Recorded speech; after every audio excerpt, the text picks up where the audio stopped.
अस्सलाम वालेकुम फ्रेंड्स, मैं हूं मलिक राशिद और आप देख रहे हैं मेरा यूट्यूब चैनल। फ्रेंड्स, मैं आज एक आदमी के बारे में स्टडी कर रहा था तो उसके ज़िंदगी और वाक़यात से मुझे बहुत से सबक मिले हैं। तो मैंने सोचा कि ये बहुत अच्छे हैं, काफ़ी कीमती हैं, तो मैंने सोचा कि अपने दोस्तों से शेयर कर लूँ। उसकी ज़िंदगी में सबक और लेसन ऐसे-ऐसे मिले हैं कि जो बहुत कीमती हैं, इंसान को कामयाब करने के लिए बहुत ज़रूरी हैं। अक्सर औक़ात हमने सुना होगा कि एक और एक यार होते हैं, हालाँकि होते तो एक और एक 2 हैं, लेकिन हम सुनते क्या हैं कि एक और एक यार होते हैं। लेकिन मैं आज आपको जो बताने जा रहा हूँ, वो एक और एक बिलियनियर। क्या बात है ना कि एक और एक बिलियनियर। तो हम जिसके बारे में बात करना चाह रहे हैं वो है जॉन पॉल डिजोरिया, जिसकी आप तस्वीर इस वक़्त स्क्रीन पर देख रहे होंगे। तो ये हैं जॉन पॉल डिजोरिया। तो ये जिसकी आप तस्वीर इस वक्त देख रहे हैं, ये किसी वक्त में एक चपड़ासी हुआ करते थे, एक पियन हुआ करते थे एक स्कूल में। तो अब जो इनकी सूरत हाल है वो ये है कि जॉन मिचल्स के नाम से इनकी प्रोडक्ट्स दुनिया भर में मशहूर हैं, जो कि दुनिया पाकिस्तान में तो नहीं लेकिन दुनिया के बड़े बड़े स्टोर्स पर इनकी प्रोडक्ट्स महंगे दामों में लोग खरीदते हैं। तो ये एक चपड़ासी, एक पियन होके इतनी बड़ी कंपनी का मालिक कैसे बन गए? तो इसके बारे में आज हम बात करते हैं। लोगों के बारे में हमारी हमारी या पाकिस्तानी या हमारे आस-पास के माहौल की सोच यही है कि ऐसा बंदा कुछ नहीं कर सकता, इसने क्या करना है, बस ये दुनिया के समंदर के साथ या माहौल के समंदर के साथ बह जाएगा, ये कुछ कर नहीं सकता। या जैसे मैंने बता दिया कि वो कामयाब हो गया है, तो आपके ज़हन में ये सवाल उठ रहा होगा कि वो कामयाब हो गया या जैसे-तैसे हो गया है, उनका कोई हिसाब लगा होना है या उसके साथ कोई उसके उसके कुछ वसाइल होंगे या कोई, लेकिन ऐसा कुछ मामला नहीं है, ठीक है?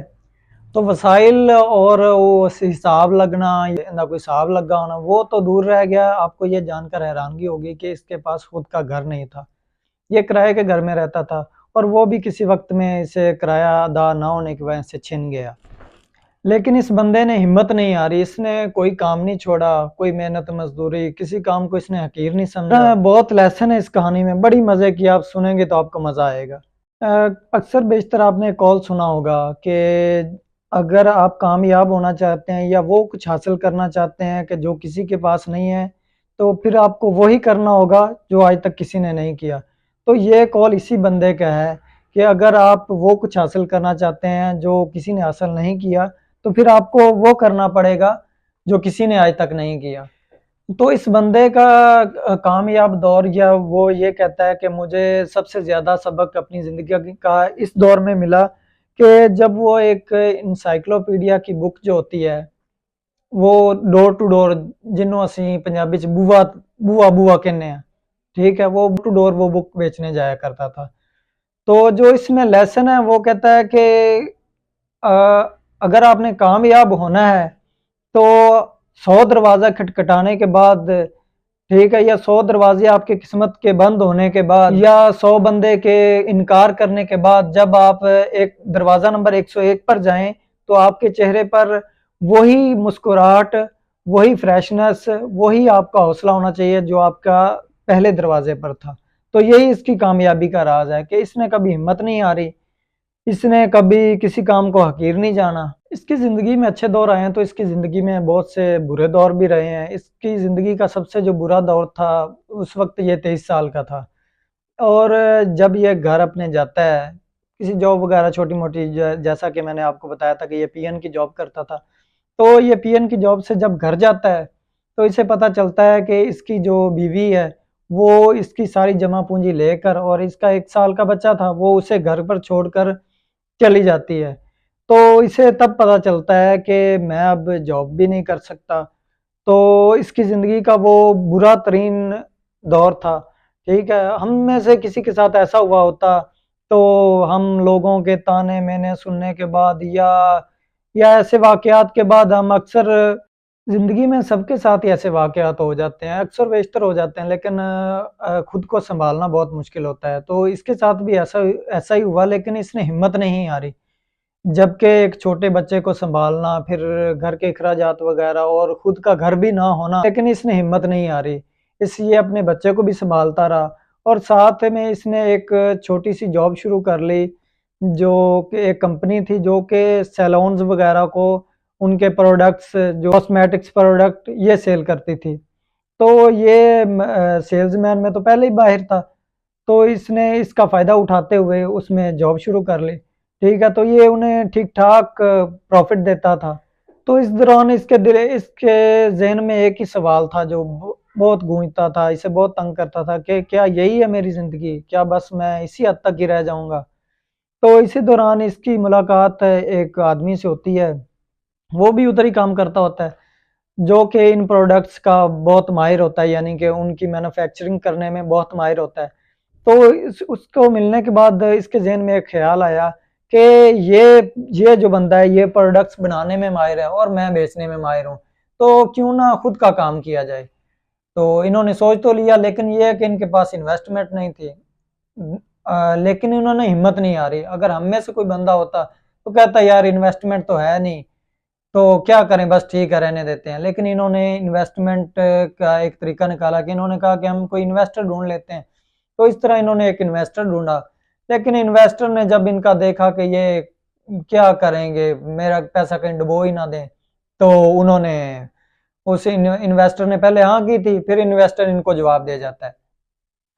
तो जैसा कि उनको पहले फेलियर आया कि यानी कि इनके पास इन्वेस्टमेंट नहीं थी, फिर इन्वेस्टर आया और फिर चला गया।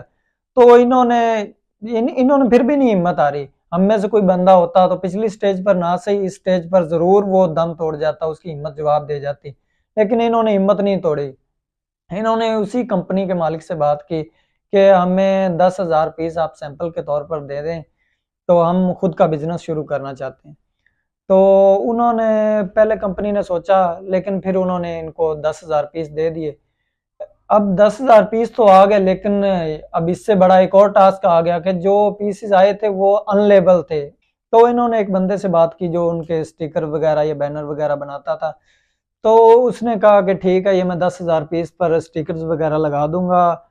लेकिन उसने जो खर्च बताया वो $1,000 था, जबकि उस वक्त जॉन पॉल डिजोरिया की जो कुल थी जमा पूंजी वो $300 थी। तो फिर भी इसने हिम्मत नहीं हारी, जैसे तैसे करके इसने तकरीबन $700 इकट्ठे किए। तो फिर इन्होंने उससे वो बात की कि डन हो गई कि $700 में वो इनको इन 10,000 बोतल्स पर स्टिकर लगा देंगे। तो इस तरह स्टिकर लग गए, अब इनका काम शुरू हो गया। वो दिन और आज का दिन, इनकी कंपनी दिन ब दिन ऊपर से ऊपर गई है, ऊपर से ऊपर गई है। तो अब अगर इनकी कंपनी का हिसाब लगाया जाए तो हर साल तकरीबन 1 बिलियन से ऊपर का ये टर्नओवर करती है। तो हो गए ना, एक और एक 1 बिलियन से ज्यादा। तो आपने एक और एक 11 तो सुना होगा, लेकिन एक और एक बिलियन का आज आपने सुन लिया। तो इसकी ज़िंदगी में बहुत से हमें सबक मिले हैं कि इनको कई जगह फेलियर आया, बहुत सी मुश्किलात आई, बहुत से लोगों का इनको सामना करना पड़ा, बहुत कुछ करना पड़ा इन्हें, बहुत से लोगों की बातें, ताने सुनने पड़े, लेकिन इन्होंने हिम्मत नहीं हारी, इन्होंने हौसला नहीं खोया, कॉन्फिडेंस नहीं खोया। तो इसकी ज़िंदगी में जो हमें सबसे बड़ा सबक जो कि मुझे इस वक़्त तक मिला कि हमें 100 हार के बाद भी हमारा कॉन्फिडेंस वही होगा जो पहली हार से पहले था। तो इसकी ज़िंदगी से जो सबसे बड़ा सबक है मुझे यही मिला कि हमें हार नहीं माननी चाहिए, हमारा कॉन्फिडेंस लेवल नहीं लूज़ होना चाहिए। हमें 100 हार के बाद भी हमारा कॉन्फिडेंस वही होना चाहिए, हमारे चेहरे की रौनक वही होनी चाहिए जो कि पहली हार से पहले थी। तो अक्सर बेशतर जो सवाल चलता है कि है नहीं कुछ कर सकता, है नहीं कुछ कर सकता, तो मैं आपको ये बताना चाहता हूँ कि हर बंदा हर कुछ कर सकता है, हर बंदा हर काम कर सकता है। ये कोई कह सकता था कि ये जो चपड़ासी है ये कल का बिलियनियर होगा, ये इसकी कंपनी इस तरह राज करेगी। अब बड़े-बड़े स्टोर्स पर, पाकिस्तान में तो नहीं लेकिन बाहर के ममालिक में तकरीबन तमाम स्टोर्स पर इनकी जो प्रोडक्ट्स हैं वो महंगे दामों बिकती हैं। तो इस तरह कोई भी काम जो है वो मुश्किल ज़रूर होता है, लेकिन नामुमकिन नहीं होता। उसे कोशिश और मेहनत इसे दिन ब दिन हमारे नज़दीक ले आती है। तो मेरे आज की नौजवान नस्ल को ये पैगाम है कि कोई भी काम जो है वो नामुमकिन नहीं होता। इसलिए अपना कोई एम बनाएं और इसके पीछे जुट जाएं, क्योंकि एक ही बंदा है जो आपको कामयाब कर सकता है, वो आप खुद हैं, और एक ही बंदा है जो आपको नाकाम बना सकता है, और वो भी आप खुद हैं। तो ओके फ्रेंड्स, अल्लाह निगहबान।